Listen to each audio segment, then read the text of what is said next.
السلام عليكم ورحمة الله وبركاته. بسم الله الرحمن الرحيم. الحمد لله رب العالمين، وأصلي وأسلم على المبعوث رحمة للعالمين نبينا محمد وعلى آله وأصحابه أجمعين. أما بعد. أحباب المصطفى عليه الصلاة والسلام, we thank Allah subhanahu wa ta'ala for giving us the opportunity to sit in His house once again to study our religion and to gain an understanding of the Islamic fiqh. Who remembers what fiqh means? You guys will remember by now. This halaqa is very interactive, very engaging. Anybody who wants to sleep is encouraged to go home before the halaqa starts, because no sleeping in this halaqa. What does fiqh mean? Understanding. Human understanding. Human understanding of what? Of Sharia. Allah, amazing. May Allah bless you. Fiqh is, the definition of fiqh is, it is the human understanding of the laws of the Sharia. And Ustad Agus said fiqh means understanding. This gives me a good opportunity to explain to you guys a cool concept.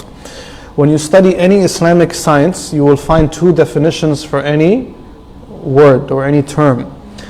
There is what we call the ta'rif lughawi, the linguistic definition, and ta'rif al-istilahi, the technical meaning or the shari'i definition of a word. And a textbook example of that is fiqh. في اللغة العربية, in the Arabic language, fiqh means deep understanding. In an Islamic perspective, fiqh means deep human understanding of the laws of the Sharia. It's not just any average regular understanding.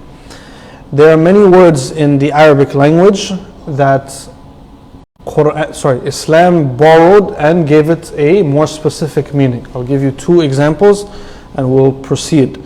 Quran is an Arabic word. It means the book that is recited often. But from an Islamic perspective, the istilahi definition or the technical definition is Quran is, and you will see if you read the technical books of tafsir and stuff like that, usul al-tafsir, they will define what is Quran. Quran is revelation from Allah that was revealed to Muhammad ﷺ through Angel Jibreel. It starts with Surah Fatiha and it ends with Surah Nas, and you can worship Allah by its recitation. This is the technical definition of Quran. But originally in the Arabic language, Quran could be any book that people read often. But the Muslim scholars had to quantify that and say, no, when we talk Quran, I'm not talking about your favorite bedtime story book. I'm talking about the book that was given to Muhammad ﷺ. It starts with Fatiha, it ends with Nas, Surah Nas, and you can do ibadah by reading it. Any other storybook, you can do ibadah by reading it. The long and short of it is, the technical Islamic definition of these words is meant to close the definition so nothing else can fit what we're talking about. Another example is salah. Salah in the Arabic language technically means supplication. Originally, that's the usage of the word salah for the Arab of old. But in the books of fiqh, they define salah as a specific act of worship which Allah obligated, that begins with takbiratul ihram and ends with assalamu alaikum wa rahmatullah. It's not any supplication, it's not any dua, it's a very specific act of worship. That's just a side note for you guys on definitions in the Sharia. Before I can get into today's topic of the fiqh of tahara, specifically the fiqh of water, I need to clarify something that I mentioned last time. I made a big mistake in our last lesson, probably, lapse of concentration or slip of the tongue, whatever it was. And that is in how I described and explained hadath al-akbar and hadath al-asghar. And I said that hadath is something that nullifies your purity. And I explained incorrectly that al-hadath al-akbar includes janaba and using the washroom. This is not true. So I'm going to go through this one more time and clarify. In the simplest and easiest definition, Hadath al-Akbar is an incident after which a person has to make ghusl. Okay? And Hadath al-Asghar is an incident after which somebody has to make wudu. So there are some things that nullify purification in a big way. Hadath al-akbar, the big incident. That incident requires that a person has to take a ghusl. What is a ghusl? We're going to get to later. It's a full body bath or shower that was prescribed in the religion.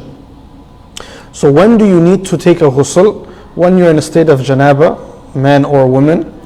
A woman when she finishes her monthly cycle, and a person after they wash and do the ghusl of a dead body, believe it or not.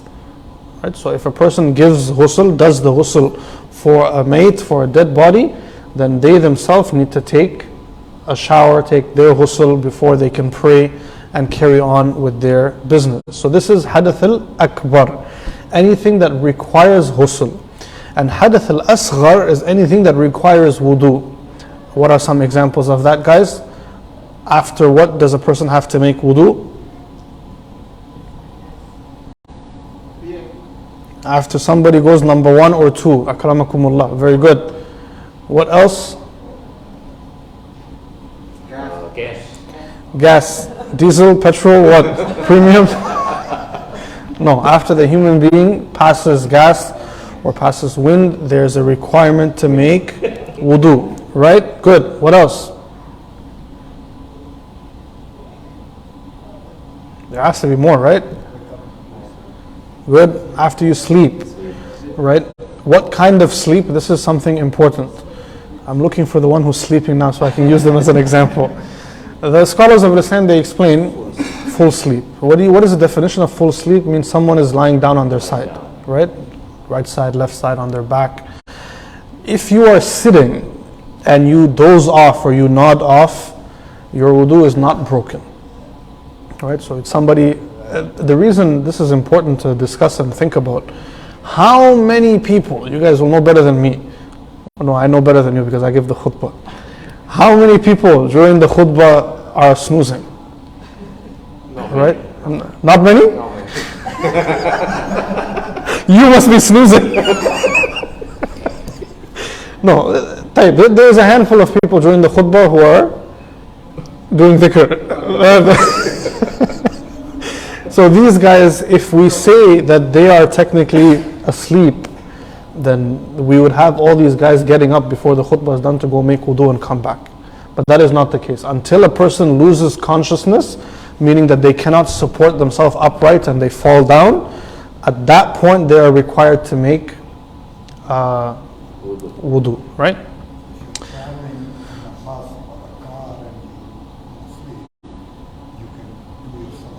You can do your salah just fine. Again, like I said, the concept is loss of consciousness. So if you are in a state of you're nodding off, and the moment someone tells you your stop has come, you're going to stand up, then it's a case of you're tired, you're fatigued, but you're not sleeping per se. You're not in a deep sleep, right? And another interesting thing, this some fuqaha mentioned, but some others will say that this is not relevant, that as long as you are sitting, this is a concept. I'm not a medical expert to verify yes or no. But they say as long as you are sitting, then there will be no hadath. You will not pass anything from your system and you will not be in a state to break your wudu. But the moment you are lying down, that is possible. Because if somebody asks, why do you have to make wudu after sleeping? It's because of the potential for you to have broken your wudu while sleeping. This is the idea. It's not that sleeping makes you najis, obviously. But while you are asleep, you may have passed wind and you may have broken your wudu. To remove the doubt, the Sharia says, once you sleep on your side and you get up, you make wudu and carry on. So there are some fuqaha who make an observation and they say, this is them trying to understand that as long as you are sitting on your backside and you are upright, you will not, break your wudu, or you will not pass any gas easily. And so this is some explanation or observation that is provided. Allah knows best how accurate that is, but we can say with confidence that a person has to have lost consciousness before they are required to make wudu. But I guess the point is clear. This is hadath al-akbar that requires ghusl, and hadath al-asghar that requires wudu. Good? Excellent. Today's lesson, inshallah, very quickly, we want to look at the types of water. How do we quantify water in Islam? What is the different types of water that we can have, right? I'm not looking for someone to tell me Aquafina and Nestle and this and that, no. But from a fiqh perspective, what are the types of water? So let's go down the list. We have water which is tahir. Tahir meaning clean. We have clean water. Okay? And we have water that is tahur, meaning water that you can use to purify yourself. There's a difference in the Sharia. Some water can be technically clean, but not suitable for wudu or for ghusl. So you need a specific type of water to be able to use it to make ghusl or to make wudu. And then the third category is the obvious one, which is najis water. Like water that is dirty, that is filthy, that you cannot use in any way, and you definitely cannot use it for your wudu or your ghusl. Now, first things first, what is water that is tahur? What water can I use to make wudu and to make my ghusl? The answer to this is any water that is absolutely clean and that is not tampered with in any way.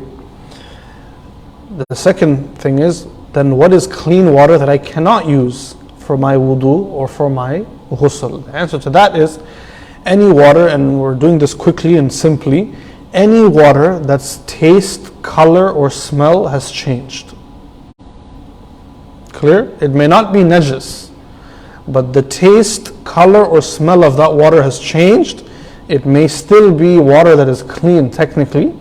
Example of this, easiest example is you have some water and you throw a little, somebody pours some orange juice inside. If you taste this water, you will taste a hint of orange juice. This is not najis. Now the orange juice is not najis, the water is not najis. But you cannot use that water to make wudu. You need a water that doesn't have any taste, no smell, and the color hasn't been altered.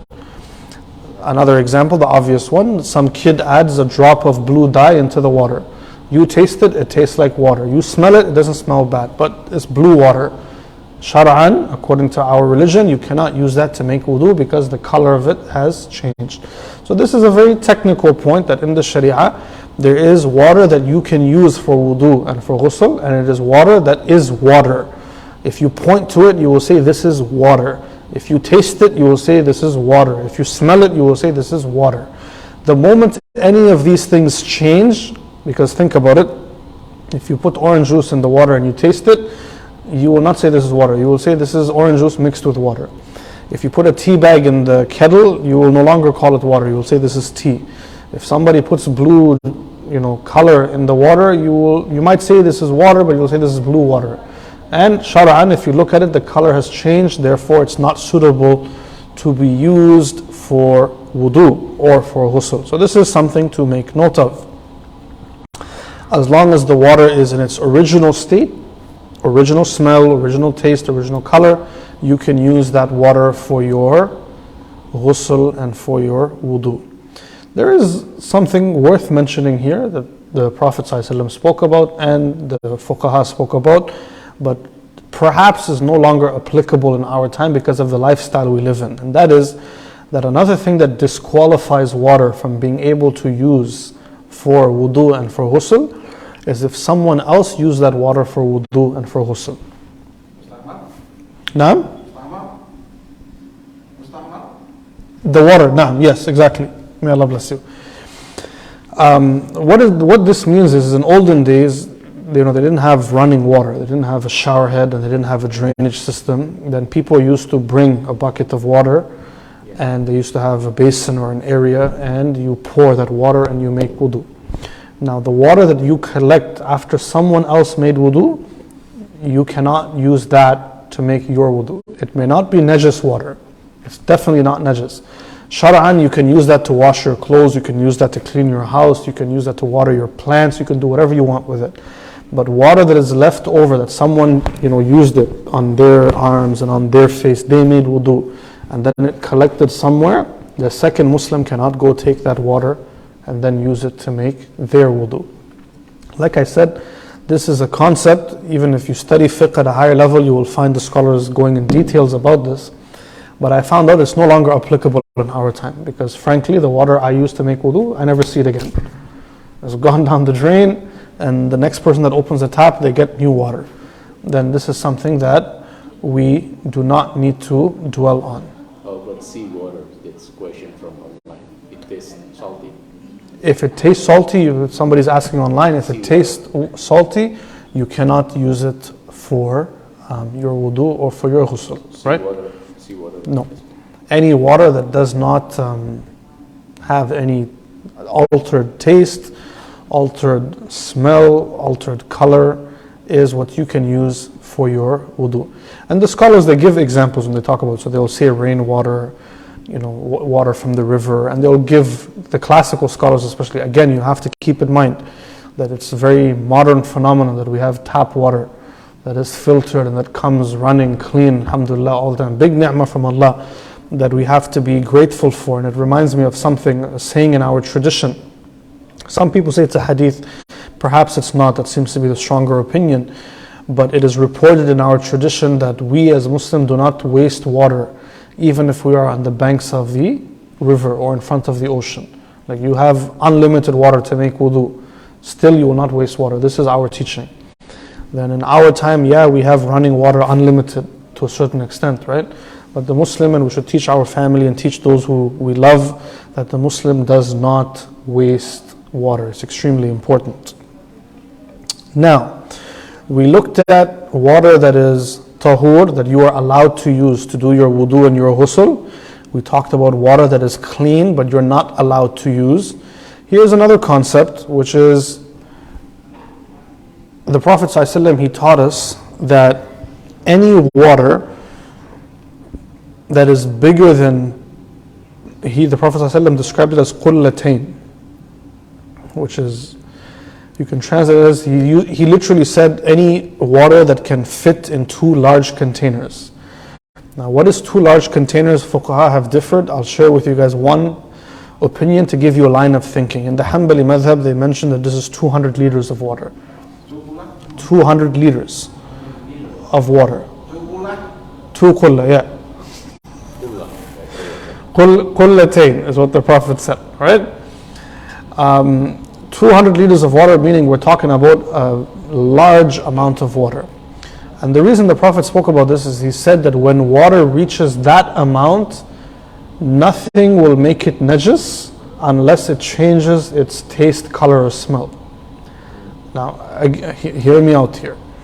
If you have 200 liters of water and 3 drops of urine enter into it, shar'an, from an Islamic perspective, that water is not najis. This is what the Prophet is saying. The body of water is too big and the water remains intact, its color didn't change, its smell didn't change, its taste didn't change, it's not najis. Now it's a completely different ballgame if you ask me, can I go drink that water? You might not be interested, I might advise against it, I may myself not want to do it, that's fine. But if somebody had, and you have to imagine that we're talking 1400 years ago, they had large containers of water and some dirt got into it, some najasa got into it, but the water is a lot and the najasa is less than 1% and it didn't affect the water. The Prophet ﷺ is saying this water you can use to make wudu and you can use to take a shower, and there is no haraj, there is no harm there. This is the concept. Should you drink that? Can you drink that? This is your prerogative, is your decision. The Prophet ﷺ was never saying that if there is najasa in the container of water, then you should drink it as sunnah, none of this. He is just making the religion practical.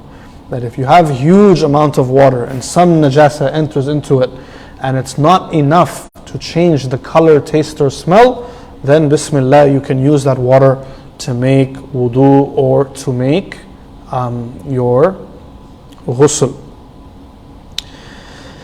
Then the question is, what is water that is najis?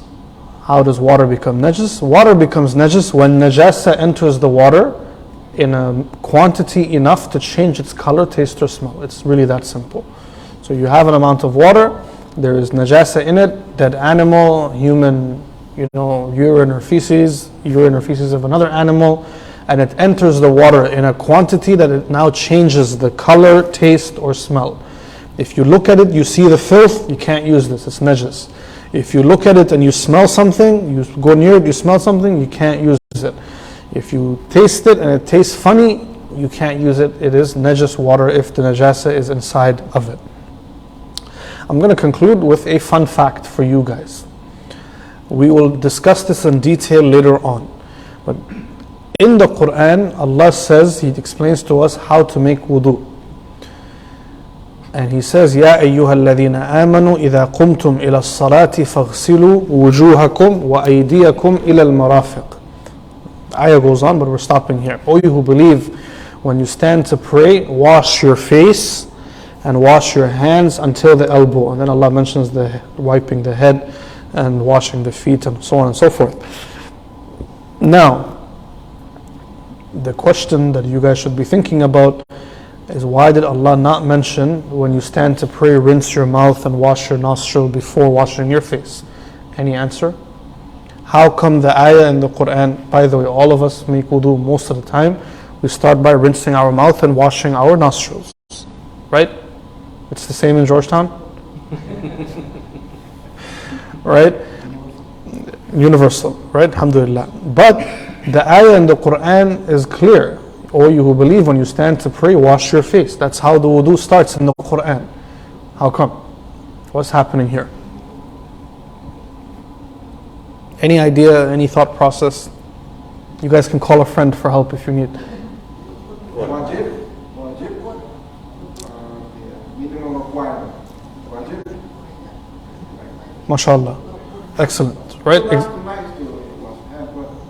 Yes, very good. So what he is telling us is what we're going to study in detail together, is what is the wajib, what is the obligation of the wudu. It actually is just the face. Anything before that is not wajib. So the wajib is to wash the face, meaning this is the minimum requirement. Whatever Allah mentions in that ayah is the minimum wudu. To wash your face, to wash your arm up to the elbow, to wipe your head, and to wipe your feet if you can, or to wash it if you need to. This is the minimum wudu which is valid. Now there are obviously sunan or recommendations for the wudu on top of that. One of them is to rinse the mouth and to wash the nostrils, and before that to even just wash your hands before you take any water to put in your mouth or in your nostril. This is a sunnah that the Prophet ﷺ did, and he left optional for his ummah, recommended that if we want, we can do the same as well. I have another tricky question for you guys. Why did the Prophet find it to be a good sunnah to wash your hands first and then to rinse your mouth and then to clean your nostrils before doing what Allah commanded you to do, which is wash your face? Let's see.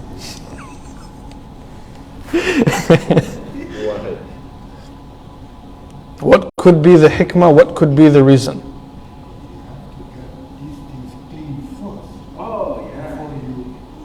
MashaAllah, that's excellent, obvious, right? Get your hands clean first before proceeding to wash your face and everything else. Okay, so we got that out of the way. What about washing the mouth and the nostrils? What could that be? Watch our tongue. Wash our tongue. Tongue. Cool idea. I'll give you guys a hint.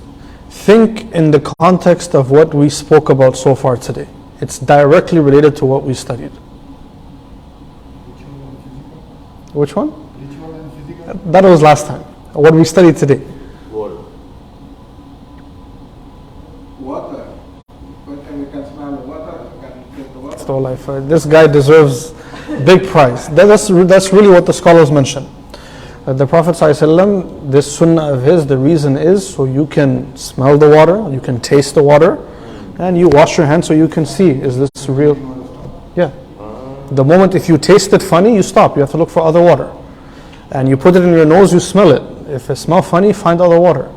And only after then, if it's good to go, you proceed with the wajib of the wudu. This is the hikmah of why we wash our nostrils and taste the water before proceeding where Allah subhanahu wa ta'ala commanded. Is this making sense? Yeah.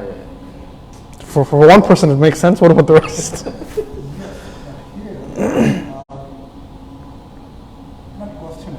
Yeah, yeah. thing is that when we talk about the smell and taste, that is lazim for wudu. But if somewhere you are just doing the wajib things and just do this, so you are skipping that two ingredients Yes. which qualify the water to be valid for wudu. So will Good point. in that case, the wudu is valid or not? The wudu is valid. That's why this is sunnah, recommendation.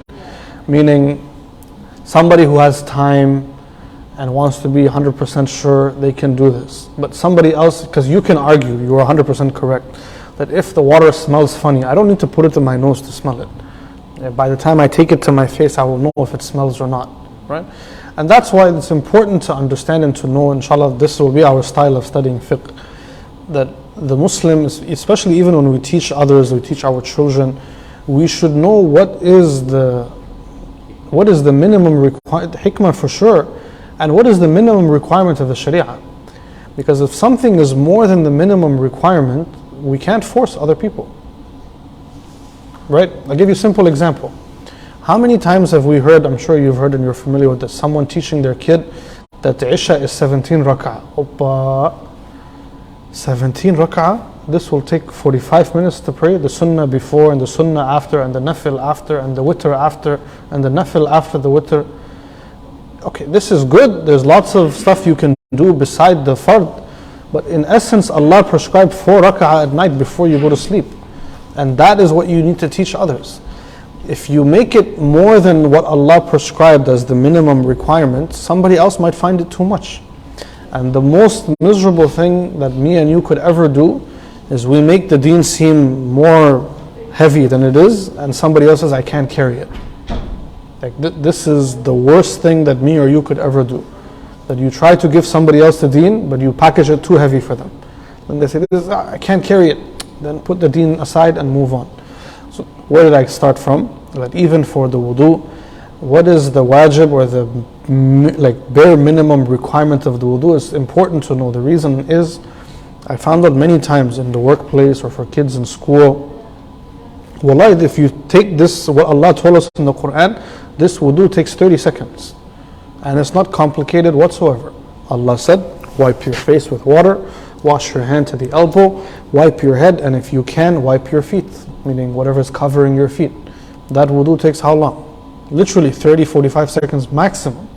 And you can do this without offending anyone, you can be discreet about it, you can do it in a very constructive and safe way. But somehow, the word that is out there is that no, wudu requires gargling, spitting, inhaling, exhaling, taking off socks, washing feet. Sometimes it does. But if that becomes the standard package that everyone feels they have to do, under some situations it might become hard, or it might become too difficult, or it might become offensive to others. And then now we complicated the deen, and then our kids or our youth say, oh, it's not practical, I can't do it. Who do we have to blame for this other than ourselves? Because Allah never in the Quran made the wudu complicated. He never made getting ready for salah complicated. He made it very simple, very easy.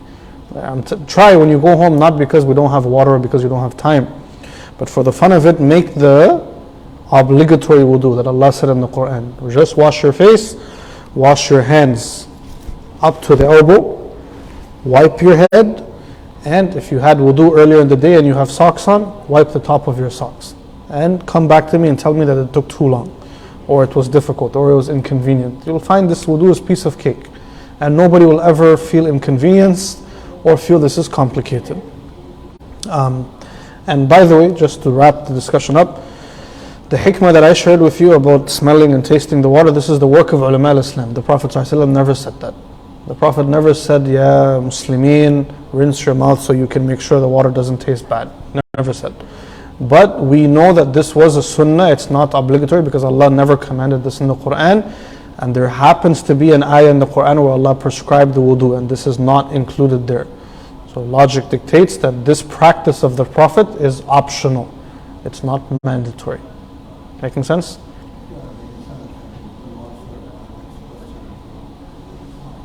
What was the next question? The question was that not apply here, but back home there are some places far due to any reason That water you cannot drink. It is not salty, and it has a real taste you cannot drink. You only put that water in the washing.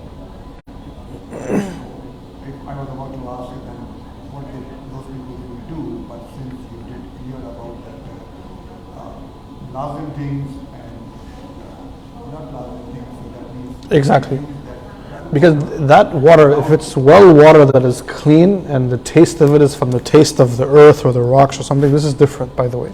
This is like me telling you that this water and the Aquafina bottle of water tastes different. It is correct, it's true. But both of them you would point to and say this is water. Nobody will say that that one tastes funny, therefore it's not water.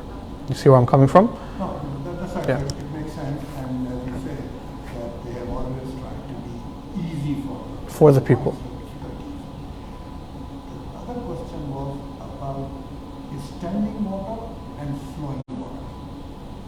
There are some people say that if there is a standing water, it may not be clean, but the flowing water is always clean because it rubs It runs, exactly. But then it doesn't apply to the ocean. The ocean is always flowing. But as you said, if it is saltish, you cannot do it. Yes.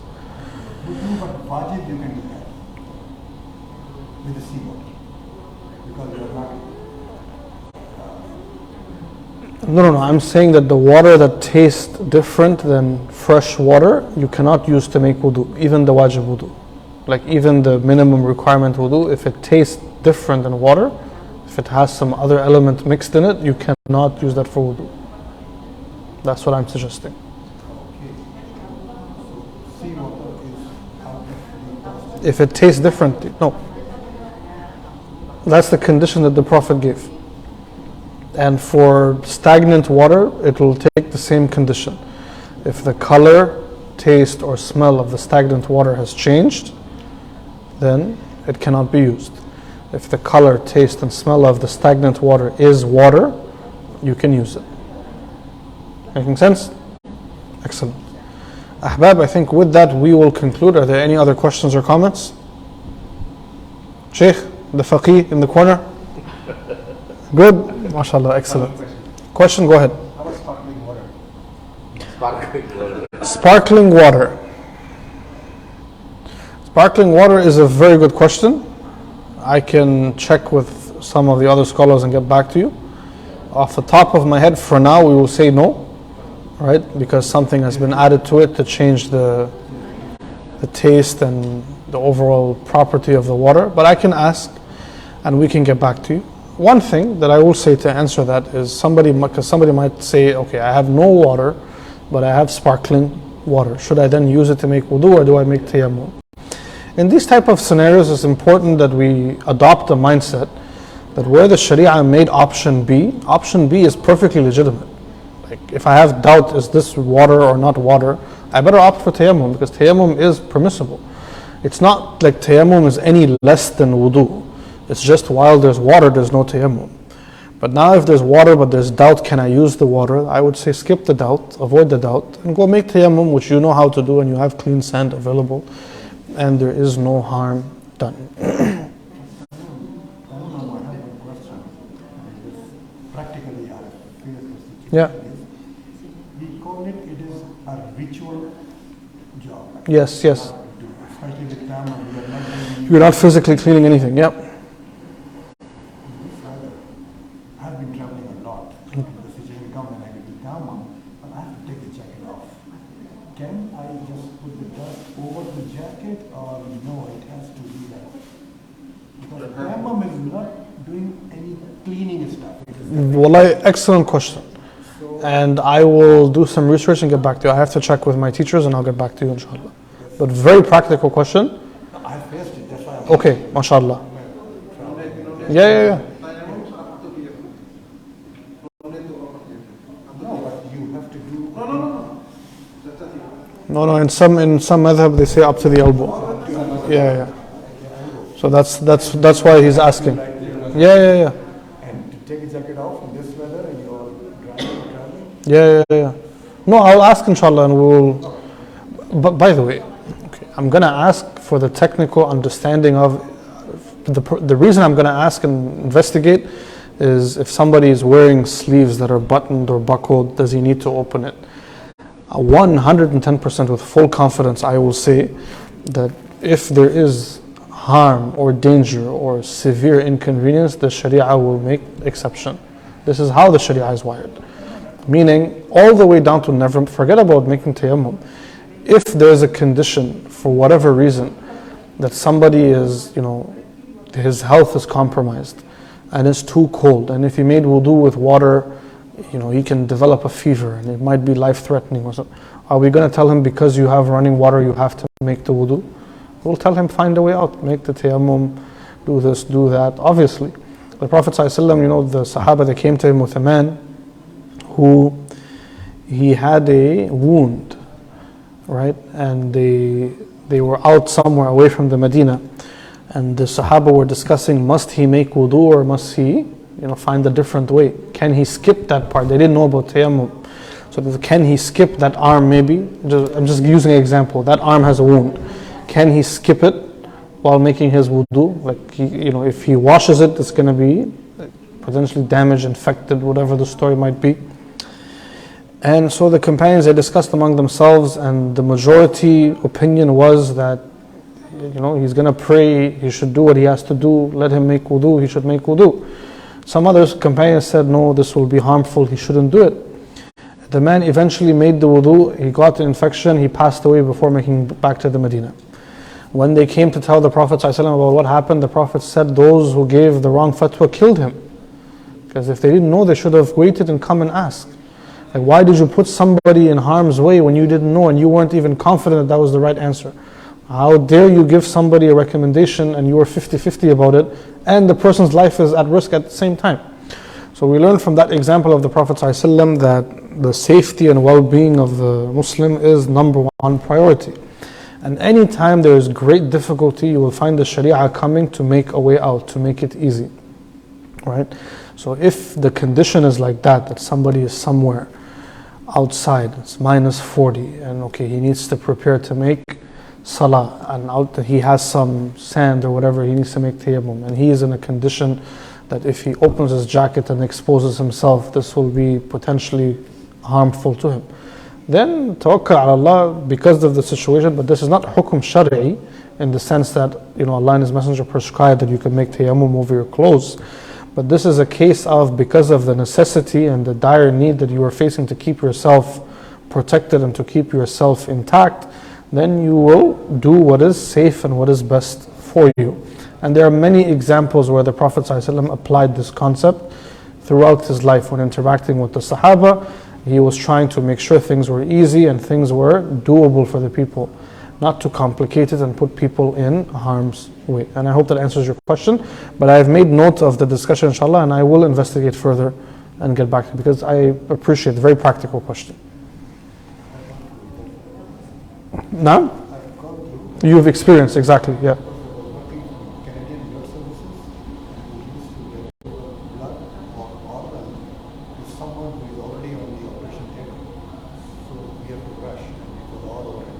Yeah.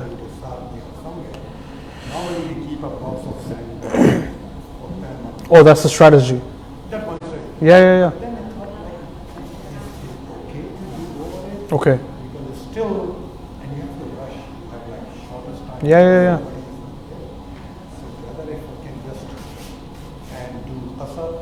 And move, exactly. But the question was, should we take the jacket off to do the Yeah. Since you explained, it is ritual. Exactly. Not physical. Yeah. So whether I put it through by water, it makes sense because it is. You have to wet the whole arm, exactly. Just a ritual. Exactly. No, inshallah, I will ask for the sake of getting further clarification and getting back to you. Inshallah, and this is something that we can pick up again maybe when we start next week. Let me just make note of it. Good. Okay. With that, I think we'll conclude. Wallahi, we took way more than the 15 minutes that we promised somehow. No problem. Question is part of... Wallahi, question is part of the understanding. There can be no fiqh lesson without questions coming. Otherwise, it's not fiqh. It's something else. Right? May Allah bless all of you guys. Thank you guys for taking the time and for participating and engaging with me. May Allah bless all of you. We will see you guys inshallah tomorrow morning. For those of you who will be joining us for Salatul Fajr, we will continue our discussion on Khuluqul Muslim, the Muslim behavior. Funny story for you guys, and we conclude with this. I was teaching the same concept in another masjid. You guys remember my black book that I used to teach the lesson? This has happened to me before too. So I taught in the other masjid, I forgot the book in the masjid. Big mistake. Someone stole the book. Can you believe it? They said this knowledge is so nice, we'll steal the Imam's book and never return it again. It happens though. But alhamdulillah, I found PDF copy online, so we have something to study tomorrow. Then we'll see you guys now. Yeah, good intention. I can't really feel too bad. It reminds me, there's a joke one of our teachers told us when we were studying.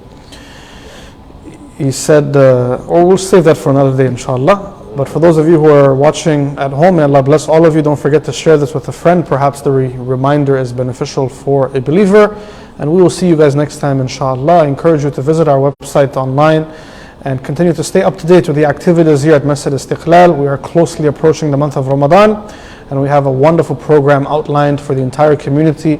It includes stuff like Taraweeh every night, where we have dedicated Imams and Qurra who will be reciting the Quran. It includes iftar and dinner programs. It includes halaqas during the month of Ramadan.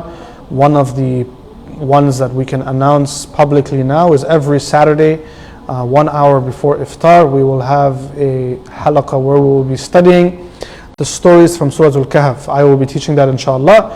There are 4 stories in Surah Al-Kahf: the story of the people of the cave, the story of the 2 men in their garden, the story of Musa and Khidr, and the story of Dhul Qarnayn. We will be covering these 4 stories during the month of Ramadan on Saturdays for 1 hour before Maghrib. Besides all of that, we have a very special night on April the 15th, where among many other things, we will be spending the whole night in the masjid. It's a Saturday, and it will be in the last 10 nights of Ramadan, and we're going to do i'tikaf as a community. I will be here with you guys as well. We will pray Taraweeh, and we will have some reflections and some reminders. We will read Quran together. We will pray Tahajjud.